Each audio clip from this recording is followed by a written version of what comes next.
সেইজন ব্যক্তিৰ বাবে কেতিয়াও নাকান্দিব যিয়ে আপোনাৰ আৱেগ, অনুভূতি আৰু বিশ্বাসৰ মৰ্যাদা কেতিয়াও দিয়া নাই। পৃথিৱীত বহু মানুহ অশান্তিত ভুগি আছে, প্ৰিয় মানুহটি থকা সত্ত্বেও তাক কাষত নোপোৱাৰ বেদনাত।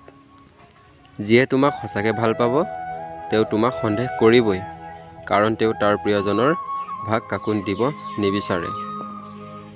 যিমানেই শোকত নাথাকা কিয়, হেৰাই যোৱা প্ৰিয় মানুহটিৰ কথা মনত পৰিলে চকুত পানী আহিবই। সেইজন ব্যক্তিৰ ভৰসা নাভাঙিবা যিয়ে সকলো হেৰুৱাই মাথো তোমাৰ ভৰসাত জীয়াই আছে। মিছলীয়াসকলৰ লগত কেতিয়াও কোনো বিবাদত লিপ্ত নহ'বা, কাৰণ তেওঁ তোমাক লৈ এনেকুৱা মিছা কথা ক'ব যি তুমি কল্পনাও কৰিব নোৱাৰিবা। বহুত খং, অভিমান, কাজিয়াৰ পাছতো যিয়ে প্ৰথমে কথা পাতিবলৈ আহে তেওঁ নিলাজ নহয়, তাৰ কাষত ভালপোৱা বহুত দামী। কাৰোবাক অৱহেলা কৰিলে তাৰ কিমান কষ্ট হয় সেয়া তুমি সিদিনা বুজিবা যিদিনা তোমাক কোনোবাই অৱহেলা কৰিব। কাৰোবাক ভালপোৱাটো হ'ল পাগলামি, কাৰোবাৰ ভালপোৱা পোৱাটো হ'ল উপহাৰ যিয়ে আপোনাক ভাল পায়। তাক ভালপোৱাটো হ'ল আপোনাৰ দায়িত্ব, কিন্তু আপুনি যাক ভাল পায় তাৰ কাষত ভালপোৱাটো হ'ল সৌভাগ্য যি সকলোৰে কপালত নাথাকে।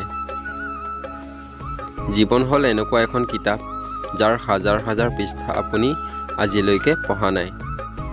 অকলে থকা বহুত ভাল সেইসকল লোকৰ পৰা যাৰ কাষত প্ৰয়োজনৰ বাহিৰে আপোনাৰ কোনো মূল্য নাই। দুখবোৰ সকলো সময়ত লুকাই ৰাখিবা, কাৰণ যাক তুমি বন্ধু ভাবি সকলো কথা ক'বা সিয়েই তোমাক দুৰ্বল ভাবি ঠগি যাব। চকুৰ টোপনিটো সিয়েই কাঢ়ি লৈ গৈছে যিয়ে এসময়ত কৈছিল বহুত ৰাতি হ'ল, এতিয়া শুই যোৱা। সম্পৰ্ক সেইটোকে কয় য'ত অভিমান থাকিব কিন্তু অজুহাত নাথাকিব, কাজিয়া থাকিব কিন্তু দূৰত্ব নাথাকিব। যাক ভাল লাগে তাৰ গালিও ভাল লাগে, আৰু যাক ভাল নালাগে তাৰ মিঠা কথাও তিতা লাগে। কোনোবাই কথা কোৱা বন্ধ কৰি দিলে গোপনে তাৰ কাষৰ পৰা আঁতৰি আহক, কাৰণ বাৰে বাৰে ঠগাতকৈ এবাৰ ঠগা বহুত ভাল। যিয়ে ক্ষমা খুজিব জানে, ভুল স্বীকাৰ কৰিবও জানে, তেওঁৱে সকলোতকৈ বেছি ভালপোৱাৰ যোগ্য। ৰাতি জাগি কেতিয়াও কাৰো লগত কথা পতা অভ্যাস নকৰিবা। বিশ্বাস কৰা যেতিয়া মানুহটো নাথাকিব তেতিয়া বিচাৰিলেও তোমাৰ অভ্যাস সলাব নোৱাৰিবা। কষ্ট এনেকুৱা এটা বস্তু যি নিজে বহন কৰিব লাগে, ইয়াৰ ভাগ কোনেও ল'ব নিবিচাৰে। অভিমান কৰিবলৈ অধিকাৰ লাগে, য'ত অধিকাৰৰ ঠাই শূন্য সেইখিনিত অভিমান মূল্যহীন। যদি মনত অশান্তি থাকে পৃথিৱীৰ সকলোৱে যেন বিৰক্ত লাগে। ভালপোৱা সকলোৰে প্ৰতি নাহে, যাৰ প্ৰতি আহে তেওঁ আকৌ মূল্য নুবুজে। এটা সময়ৰ পিছত প্ৰতিজন ব্যক্তি সলনি হৈ যায়, কোনোবা অৱহেলাত, আকৌ কোনোবা নিজকে প্ৰতিষ্ঠিত কৰিবলৈ।